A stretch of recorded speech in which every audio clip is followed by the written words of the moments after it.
നമസ്കാരം, എൻ്റെ പുതിയൊരു വീട്ടിലേക്ക് സ്വാഗതം. അപ്പോൾ ഇന്ന് നിങ്ങൾ കേൾക്കാൻ പോകുന്നത് ഒരു വിജയകഥയാണ്. അതായത് ഞാൻ എപ്പോഴും പറയുന്നൊരു കാര്യമാണ്, നിങ്ങൾ വീട്ടിൽ ഇരുന്നാൽ മതി. നിങ്ങളുടെ കപ്പാസിറ്റി ഹയർ ആണെങ്കിൽ നിങ്ങൾ ആഗ്രഹിക്കുന്ന കാര്യങ്ങൾ നിങ്ങളുടെ കൈവെള്ളയിലോട്ട് വരും.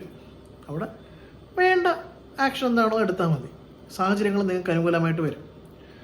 അല്ലെങ്കിൽ എന്ത് തരത്തിലുള്ള കാര്യമാണോ അതനുസരിച്ചുള്ള സിറ്റുവേഷൻസ് നിങ്ങളുടെ ലൈഫിലേക്ക് വരുമെന്ന് ഞാൻ എപ്പോഴും പറയുന്ന കാര്യമാണ്. അതിനൊരു ഉത്തമ ഉദാഹരണമാണ് ഇന്ന് നിങ്ങൾ കേൾക്കാൻ പോകുന്ന വിജയകഥ എന്ന് പറയുന്നത്. ഒരു ജോലി ഒരാൾക്ക് ചുമ്മാ കൈ വെച്ച് കൊടുക്കുന്ന ഒരു പരിപാടി. ഞാൻ എപ്പോഴും പറയുന്ന കാര്യമാണ്, കൃത്യമായിട്ടുള്ള പ്രാക്ടീസ് ഓരോ വ്യക്തികൾക്കും ഓരോ രീതിയിലാണ് അവർ ചെയ്യേണ്ട കാര്യങ്ങൾ. അപ്പോൾ ബേസിക് പ്രാക്ടീസ് പ്ലസ് ഓരോരുത്തരും ചെയ്യേണ്ട കാര്യങ്ങൾ ഇൻഡിവിജ്വലി ഞാൻ പറഞ്ഞു കൊടുക്കാറുണ്ട്. അത് കൃത്യമായിട്ട് പ്രാക്ടീസ് ചെയ്യുന്ന വ്യക്തികൾക്ക് അവരുദ്ദേശിക്കുന്ന കാര്യം, അവരുടെ കപ്പാസിറ്റി ഹയർ ആകുമ്പം അവർക്ക് വേണ്ട പോലെ സിറ്റുവേഷൻസ് ക്രിയേറ്റ് ആവും. അപ്പോൾ നിങ്ങൾ കേട്ട് നോക്കുക എങ്ങനെയാണ് ഈ കുട്ടിക്ക് ജോലി ലഭിച്ചതെന്നുള്ളത്. ബാങ്കിലാണ് ജോലി ലഭിച്ചേക്കുന്നത്. ബാങ്കിലൊക്കെ ചുമ്മാ ജോലി കിട്ടുമോ? അപ്പം എത്തരത്തിലാണ് ആ സാഹചര്യം ഈ കുട്ടിയുടെ ലൈഫിലേക്ക് ക്രിയേറ്റ് ആയത് എന്നുള്ളത് കേട്ട് തന്നെ മനസ്സിലാക്കുക. ഒറ്റ കാര്യമാണ്, മൈൻഡ് പവർ. നിങ്ങളുടെ സോൾ പവർ മനസ്സിലാക്കണം, മനസ്സിൻ്റെ ശക്തി എന്താണെന്ന് മനസ്സിലാക്കണം, അതിനെ ഹൈ ആക്കേണ്ട രീതിയിൽ ഹൈ ആക്കണം. ബ്രെയിൻ പാത്ത് വേ, നിങ്ങളുടെ പാറ്റേൺ ഓഫ് ലൈഫ്, ഒരുപാട് കാര്യങ്ങളുണ്ട്. അതിനെല്ലാം കൃത്യമായ രീതിയിൽ മനസ്സിലാക്കി നിങ്ങൾ എത്തരത്തിലുള്ള വ്യക്തിയാണോ, സ്പിരിച്വാലിറ്റി എന്ന് പറഞ്ഞാൽ the right knowledge about your soul ആണ്, അല്ലാതെ സ്പിരിച്വൽ സിലബസ് അല്ല. ഓക്കെ, വീഡിയോ കാണാം. ഹായ് ഫ്രണ്ട്സ്, എനിക്ക് അൺഎക്സ്പെക്റ്റഡ് ആയിട്ടൊരു ജോബ് കിട്ടി.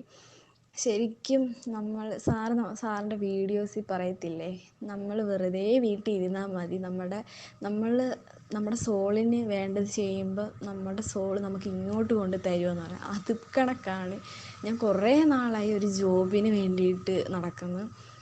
ഞാൻ അപ്ലൈ ചെയ്യാത്ത വേക്കൻസി ഇല്ല, ഞാൻ ഇൻ്റർവ്യൂവിന് പോകാത്ത സ്ഥലങ്ങളില്ല. അത് കണക്ക് ഞാൻ ഒരുപാട് ഇൻ്റർവ്യൂസിന് പോകുമായിരുന്നു. പക്ഷേ ഇത് ഞാൻ വെറുതെ വീട്ടിൽ ഇരുന്നു. അപ്പോൾ എനിക്കൊരു ബാങ്കിൻ്റെ ആവശ്യത്തിന് പോകണമായിരുന്നു. അങ്ങനെ ബാങ്കിൽ പോയതാണ്. അവിടെ വെച്ചൊരു ഫ്രണ്ടിനെ കണ്ട്. ഞാൻ ദൂരെ നിന്ന് കണ്ടപ്പോൾ ഓർത്തു, വേണ്ട വിളിക്കണ്ട, എന്നെ ഇനി മനസ്സിലായില്ലേ, പിന്നെ വെറുതെ വേണ്ടാന്ന് കരുതിയ. പിന്നെ എനിക്ക് തോന്നി, ഇല്ല വിളിക്കാം പറഞ്ഞ് ഞാൻ അങ്ങോട്ട് നിന്ന് സംസാരിക്കുകയും അപ്പം ഇങ്ങോട്ട് എന്നോട് ചോദിച്ചാൽ എന്ത് ചെയ്യുന്നു കാര്യങ്ങളൊക്കെ ചോദിച്ചപ്പോൾ ഞാൻ പറഞ്ഞു ജോലി ഇപ്പം ഇല്ല, നോക്കുന്നുണ്ട്, സാലറി ഒന്നും സെറ്റാകാത്തതുകൊണ്ട് അങ്ങനെ നിൽക്കുക, ഒന്നും റെഡി ആവുന്നില്ലെന്ന് പറഞ്ഞപ്പോൾ ഉടനെ ആൾ പറഞ്ഞ്, ആണോ, അങ്ങനെയാണെങ്കിൽ നിനക്ക് പറ്റിയൊരു ജോബിൻ്റെ വേക്കൻസി ഉണ്ട്, ഇപ്പം തന്നെ ഇൻ്റർവ്യൂവിന് പോകുമോയെന്ന് ചോദിച്ചു. ഞാൻ പറഞ്ഞ അപ്പം തന്നെ അവൾ മാനേജറെ വിളിച്ച് സംസാരിച്ചപ്പോൾ പറഞ്ഞു അപ്പം തന്നെ ചെല്ലാൻ പറഞ്ഞു. അങ്ങനെ ഞാൻ അപ്പം പോയി. ശരിക്കും വീട്ടിൽ നിന്ന് ഇറങ്ങിയത് ബാങ്കിൽ പോകാനാണ്, പക്ഷെ തിരിച്ചു വരുമ്പോൾ ജോലിയും കിട്ടിയിട്ടാണ് ഞാൻ തിരിച്ചു വരുന്നത്. ശരിക്കും എങ്ങനെ കിട്ടി, ശരിക്കും ഓരോ ഇൻ്റർവ്യൂവിനൊക്കെ ഞാൻ നല്ല പ്രിപ്പയർ ആയിട്ട് പോവും, പക്ഷേ ഒന്നും അങ്ങനെ കിട്ടാറില്ല. എന്തെങ്കിലുമൊക്കെ ഒന്നെങ്കിൽ സാലറി സെറ്റ് ആവത്തില്ല, അങ്ങനെ എന്തെങ്കിലുമൊക്കെ പ്രോബ്ലം. ഇത് ഒരു പ്രിപ്പറേഷനും ഇല്ല, ഒന്നുമില്ലാതെ പോയതാണ്. അവിടെ ചെന്നപ്പോൾ അവർക്ക് എന്നെ ഇഷ്ടപ്പെട്ട്, അങ്ങനെ എനിക്ക് അവിടെ ഇഷ്ടപ്പെട്ട്, എല്ലാവരും ഭയങ്കര കമ്പനി, അങ്ങനെയുള്ള കാര്യങ്ങൾ. പിന്നെ ഞാൻ വർക്കിന് കയറിയപ്പോഴും അത് കണക്ക് തന്നെ. എൻ്റെ മനസ്സിൽ ഞാൻ എങ്ങനെയാണോ വർക്ക് ചെയ്യണമെന്ന് ആഗ്രഹിച്ചത് അതുപോലെ തന്നെ. നെഗറ്റീവ് ഒന്നും പറയാൻ ആരുമില്ല.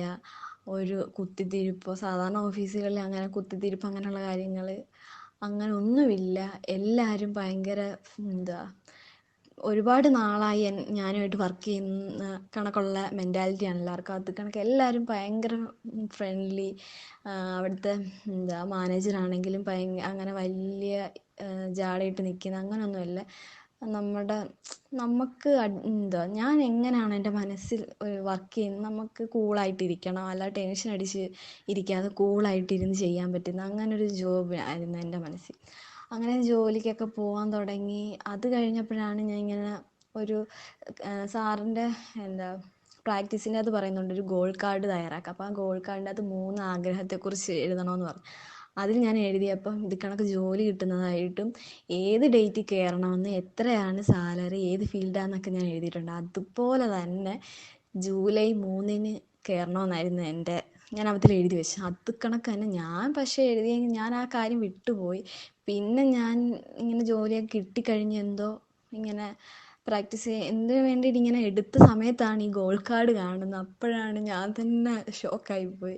ശരിക്കും അതേ ഡേറ്റിന് അതേ സാലറിക്ക് ഒക്കെ എനിക്ക് കയറാൻ പറ്റി. പിന്നെ അവധിൽ തന്നെ ഉണ്ടായിരുന്നൊരു വേറൊരു ആഗ്രഹം വീടിൻ്റെ, അതും നടന്നുകൊണ്ടിരിക്കുവാണ്. ഞങ്ങൾക്ക് ലോൺ വേണ്ടെങ്കിലും ബാങ്കുകാർ ഇങ്ങോട്ട് വന്ന് ലോൺ വേണോ വേണോ എന്ന് ചോദിച്ചുകൊണ്ടിരിക്കുവാണിപ്പം. എന്താ വീട് പണി തുടങ്ങിയപ്പോൾ അങ്ങനെ അധികം ക്യാഷൊന്നും ഇല്ലായിരുന്നു, എങ്കിലും എങ്ങനെ വന്നെന്നറിയത്തില്ല, ക്യാഷ് ഒക്കെ എല്ലാ കാര്യങ്ങളും ഇങ്ങനെ വന്നുകൊണ്ടിരിക്കുകയാണ്. സാറ് പറഞ്ഞിട്ട് ഓരോ കാര്യങ്ങൾ ഓരോരുത്തർക്കും പറഞ്ഞു തന്നിട്ടുണ്ട്. അതനുസരിച്ച് ചെയ്യുമ്പോൾ നമുക്ക് ഉറപ്പായിട്ടും റിസൾട്ട് കിട്ടും. ഞാൻ കുറച്ച് നാൾ ചെയ്യും, പിന്നെ കുറച്ച് നിർത്തും, അങ്ങനെയൊക്കെ ആയിരുന്നു. അങ്ങനെ എനിക്ക് ഭയങ്കര മടിയും കാര്യങ്ങളൊക്കെ ആയിരുന്നു. പിന്നെ ഞാൻ സാറ് പറഞ്ഞ കാര്യങ്ങളെല്ലാം നല്ല പ്രോപ്പറാക്കിയപ്പോഴാണ് ഞാൻ തന്നെ വണ്ടറടിച്ച് പോണ കാര്യങ്ങളൊക്കെയാണ് ലൈഫിൽ നടന്നുകൊണ്ടിരിക്കുന്നത്. Thank you so much sir, ഒരുപാട് ഒരുപാട് നന്ദി. പഗ സദനി പമ പഗ മരെ സ പമാരെ സദനി പമ പഗ മപ പസാനി മപനി സ ഗ മരെ സാനി സപനി മപ മരെ സനി സനി മുപ